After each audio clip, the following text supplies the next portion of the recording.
Lawyer గారు, ఈ registration చాలా జాగ్రత్తగా జరగాలి. పాపం పేద ప్రజలు, వాళ్ళకి ఏ అన్యాయం జరగకూడదు. మీరేం కంగారు పడకండి, అన్ని నేను చూసుకుంటాను. లాయర్,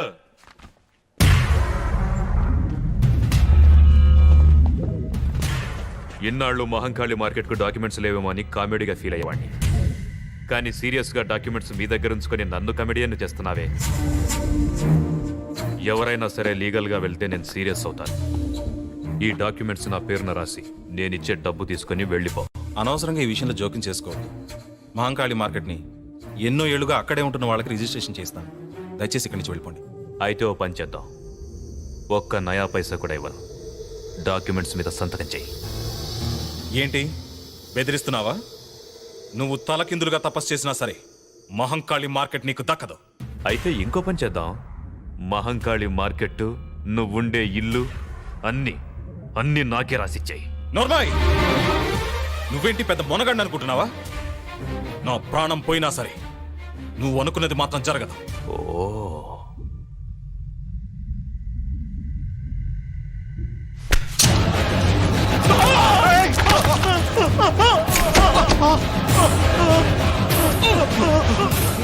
వాడు కేకలు ఎందుకు పెడుతున్నాడో తెలుసా?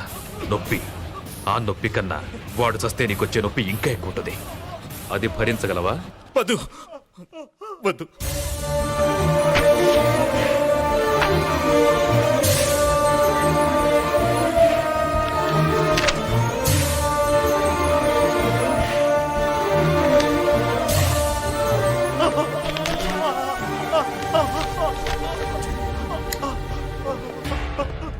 నువ్వు కామెడీగా సంతకం చేసావు సరే, రేపు సీరియస్ గా కోర్టు కేసు అని ప్రొసీడ్ అయితే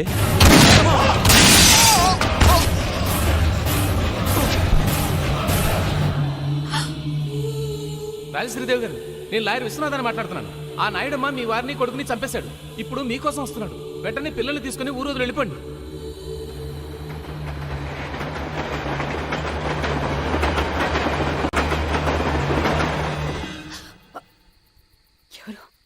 అమ్మా అమ్మా నేను అమ్మా అమ్మా nothing to worry, just it's a mild attack. ఇంతకుముందు ఎప్పుడు వచ్చిందా? లేదు సార్.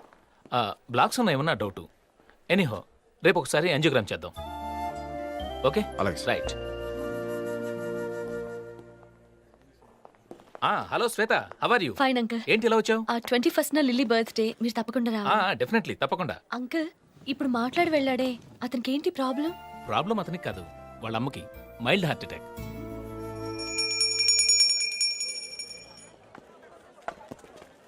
రేయ్ బాలుగా, దొరికిపోయినావురా. నీ గురించి అన్నాక తెలిసిపోయింది. దాసన రమ్మంటుండు, బయలుదేరు. నడు.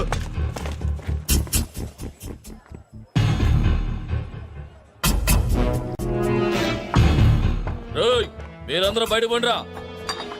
మీరు కూడా రాన్రా. ఏమ్రా, నీకెవ్వరు లేరా? లేరన్నా. అమ్మ మర్చిపోయినావురా, ఈరోజు అమ్మ తద్దినం. తద్దినం నాకు తెలుసన్నా. అందుకే పొద్దున్నే గుళ్ళు అమ్మ పేరు మీద పూజ కూడా చేయించి వచ్చాను. చూడన్నా కుంకుమ. అన్నా వద్దన్నా, అమ్మ ఆత్మశాంతి కోసం ఈరోజు మందు తాగద్దన్నా. గట్లనుకు తమ్మి. ఎందుకన్నా? అమ్మకు మందంటే ప్రాణం. అమ్మకు ఇంటికన్నా కళ్ళు కాంపౌండ్ అంటేనే చాలా ఇష్టం. ఎప్పుడు గాడే ఉంటుండే. నిన్ను కలవనికి ఢిల్లీ నుంచి ఆవిడ కిరణ్ సెట్ వచ్చిండు. అన్నా నేను బయలుదేరుతానన్నా. నువ్వు ఆగుతమ్మి. నమస్తే సార్.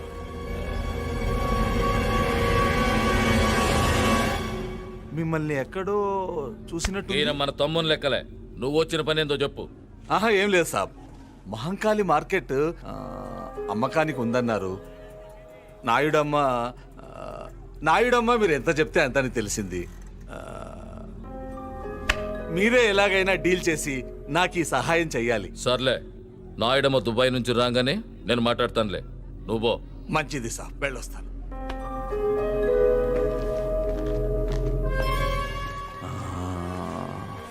इस आदमी को मैंने कहा देखा, कहा గుర్తుకొచ్చిందా? మర్చిపో. నా గురించి చెప్తావా? నేనేంటో తెలుసుగా. ఇంకోసారి ఈ ఏరియాలో కనిపించావు పో. పో. చలో గాడి జాయింగ్.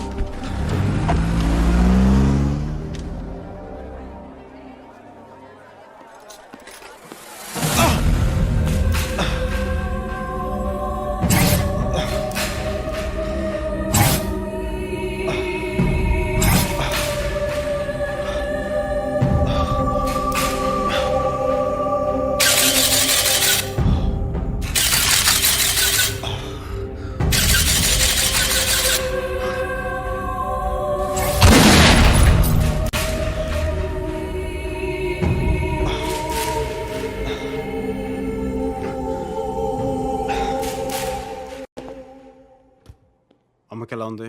అత్తయ్య, పర్లేదు నా. అక్కడికి వెళ్లకుండా ఉండలేకపోయాను. అర్థం చేసుకోగలనమ్మా, కానీ కొన్నాళ్ళు ఆగాలి. తప్పదు. వదినా ఏంటి ఇవని? మన చెర్రీ ఫ్రెండ్ లిల్లీ ఆంటీ శ్వేత లేదు, వాళ్ళ అంకలే ఈ హాస్పిటల్ చీఫ్ అట. 3 సార్లు వచ్చి చూసెళ్లారు. ఆహా. విఐపీలా చూసుకుంటున్నారు. హాయ్. బాలు, నేను చెప్తుంది ఈ అమ్మాయి గురించే, శ్వేత. హలో. హలో. ఆంటీ ఎలా ఉంది? పర్వాలేదమ్మా. యాక్చువల్లీ సడన్ గా ఈవిని చూశాను. ఎక్కడో చూసినట్టుందే అని ఆలోచిస్తుంటే చెర్రీ జ్ఞాపకం వచ్చాడు. అచ్చం అమ్మ పోలికే. ఈవిడ చెర్రీ వాళ్ళ అమ్మేనా ఎంక్వైరీ చేస్తే అసలు విషయం తెలిసింది. మీరేం కంగారు పడకండి ఆంటీ, ఇక్కడ మిమ్మల్ని జాగ్రత్తగా చూసుకుంటారు. చాలా థ్యాంక్స్ అమ్మా. నువ్వేం చేస్తున్నావు? విజువల్ కమ్యూనికేషన్ చేశాను. ఫర్దర్ స్టడీస్ కోసం అమెరికా వెళ్దాం అనుకున్నాను, కానీ అయిన వాళ్ళందరినీ వదిలి అంత దూరం వెళ్ళడం ఎందుకని మానేశాను. అమ్మా, నేను వెళ్ళి డాక్టర్ని కలిసి వస్తాను. ఉంటానండి, bye. Excuse me. Excuse me. Sorry. దేనికి? మీ ఫోన్ పగలగొట్టినందుకు. ఆ తర్వాత చాలా ఫీల్ అయ్యాను. కావాలంటే మా లిల్లీని అడగండి. నాకేం తెలుసు? యాక్చువల్లీ దానికి కూడా తెలీదు. అంత ఫీల్ అయ్యాను. ఆ రోజు నుంచి ఏది పగలగొట్టడం లేదు. ఆఖరికి ఆమ్లెట్ తినడం కూడా మానేశాను. ఎందుకని అడగచ్చుగా. ఎందుకు? గుడ్డు పగలగొట్టాలి కదండి. థ్యాంక్స్. బాలు, నీకు విషయం చెప్తే షాక్ అయిపోతావు. వద్దులే, చెప్పుకో. నువ్వు వద్దనే సరే నేను చెప్తాను. మన శ్వేత ఉంది కదా, తను లవ్ చేస్తాను తెలుసా? ఏంటి మాట పడిపోయింది? ఇంకో విషయం తెలిస్తే మనిషి కూడా పడిపోతావు.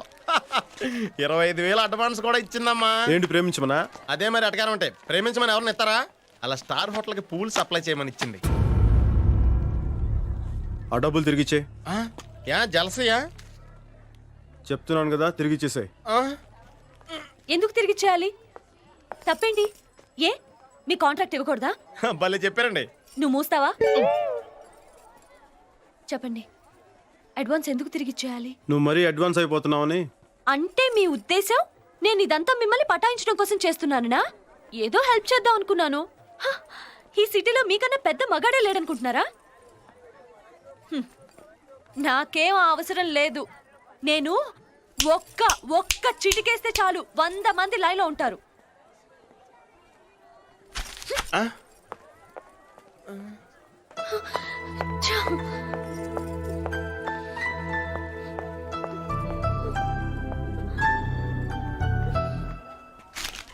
నువ్వేంట్రా అలా ఉన్నావు? అనవసరంగా ఓవర్ యాక్షన్ చేసి నాకు బ్యాడ్ నేమ్ తీసుకొచ్చావు. అమ్మాయి వచ్చింది నా కోసం. ఎస్, అసలు నేను వచ్చింది నీకోసం. ఈ సిటీలో మీకన్నా పెద్ద మగాడెవరూ లేరు. చాలా ఐ లవ్ యూ.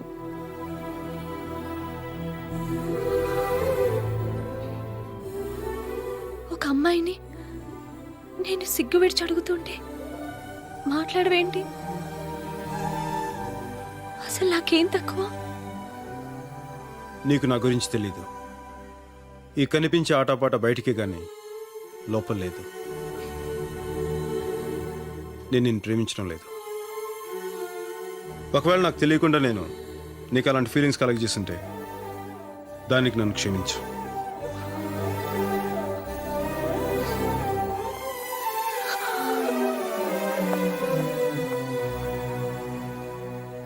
పాపం అమ్మాయి.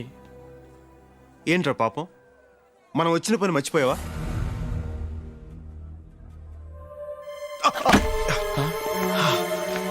బాలు, మళ్ళీ పెయిన్ వచ్చిందా? ఆ పెయిన్ రాకూడదు బాలు. పద హాస్పిటల్కి వెళ్దాం. ఇప్పుడు హాస్పిటల్ ముఖ్యం కాదురా. అంత నొప్పి వస్తుంటే హాస్పిటల్ ముఖ్యం కాదంటావేంటి? పద. మనం ఇక్కడికి ఎందుకు వచ్చామో అది పూర్తి చేయాల్సిన టైం వచ్చింది. రేపు నాయుడు వస్తున్నాడు.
నేను చెప్పేది ఎవర్రా నువ్వు? నాయుడమ్మనే చంపడానికి వస్తావా? ఎంత ధైర్యం నీకు?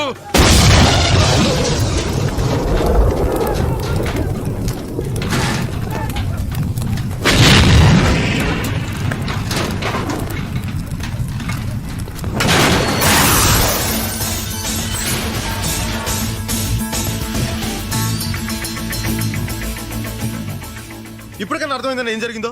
ఎయిర్పోర్ట్ నీ గురించే వెళ్ళానన్న. అక్కడ నీ కాళ్ళు ఎవరు బాంబు పెట్టారని చెప్తే తెలిసి మిమ్మల్ని కాపాడడానికి వచ్చానన్న. చూసావన్న ఏం జరిగిందో? అబద్ధం చెప్పకు. నాకు అబద్ధం చెప్పాల్సిన అవసరం ఏంటి సార్? మీ పోలీసు వాళ్ళకి కామెడీగా అనుమానించడం తప్ప సీరియస్ గా కాపాడడం రాదు. బాబు సార్. నీ పేరేంటి? బాలు అన్న మన పోరగాడే, చాలా షార్పు. చూడగానే తెలుస్తుంది. ఇదా రమణగాడి పని అయ్యి ఉంటుంది.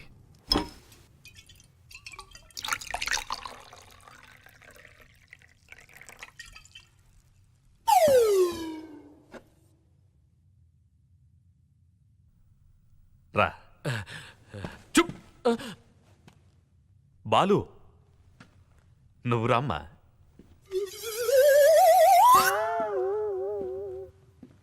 నువ్వు నాకు పునర్జన్మనిచ్చావు. నా తృప్తి కోసం నువ్వు ఈ డ్రింక్ తీసుకో. పర్లేదండి, పర్లేదు సార్. తీసుకో బాలు. పర్లేదు సార్. తీసుకో బాబు.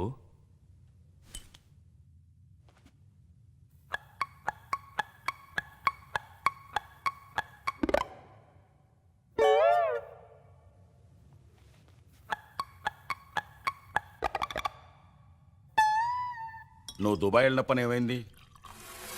అమ్మేశారా? మహంకాళి మార్కెట్ మొత్తం అమ్మేశాను. 200 కోట్లకి. కొన్నదెవరో తెలుసా? Khan. Khan? Delhi underworld don Khan. వాడు తిహార్ జైల్లో కదా ఉన్నాడు. బెయిల్లో వచ్చి దుబాయ్ వెళ్ళాడు. పాస్పోర్ట్ ఎలా వచ్చింది? అదేరా ఖాన్ అంటే. దుబాయ్లో చిన్న సామ్రాజ్యమే ఉంది. ఖాన్ ముందు మనమంతా బచ్చాగాళ్ళం. మరి మహంకాళి మార్కెట్ ఎందుకు? పుట్టిన ఊరు ఖాన్ది హైదరాబాదే. మహంకాళి మార్కెట్ మొత్తాన్ని పగలగొట్టేసి ఒక పెద్ద ఫ్యాక్టరీ కట్టాలని చూస్తున్నాడు. జాగ్రత్త నాయుడమ్మ. అలాంటి వాళ్లతో ఫ్రెండ్షిప్ అంత మంచిది కాదు. Very dangerous. కామెడీగా నాకు సలహాలు ఇవ్వటం మానేసి సీరియస్గా కార్లో బాంబు పెట్టింది ఎవరో చూడు.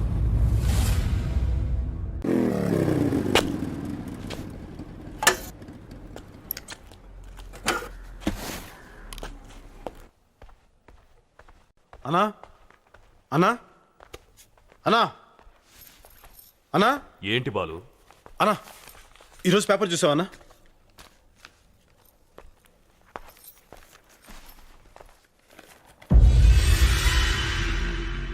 ఎవరో రాజేశ్వరి అంటనా రేపు మహంకాళి మార్కెట్ స్థలం అందరికి రిజిస్ట్రేషన్ చేస్తానని చెప్పి ప్రకటన ఇచ్చింది.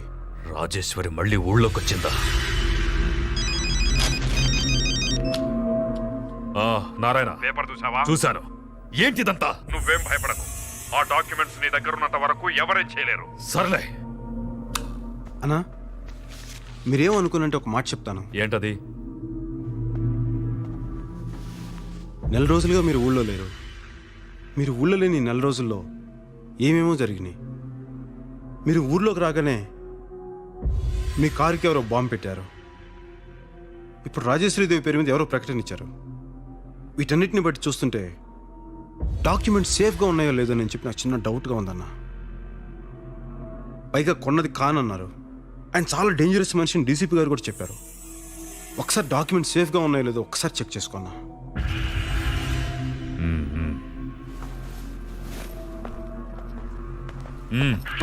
ఎవరు లోపలికి రాకుండా చూసుకో. అలాగే అన్న.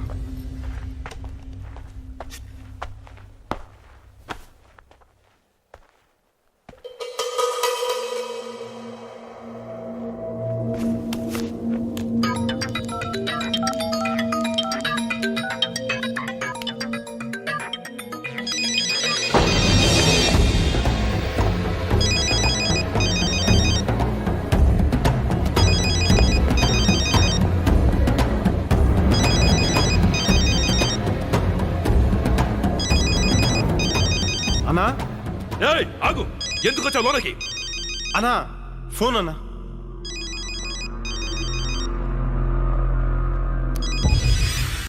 హలో, లైన్లో ఎవరు లేరే? మోగిందన్నా. సర్లే, నేను చూసుకుంటాను. నువ్వు బయటికి వెళ్ళు.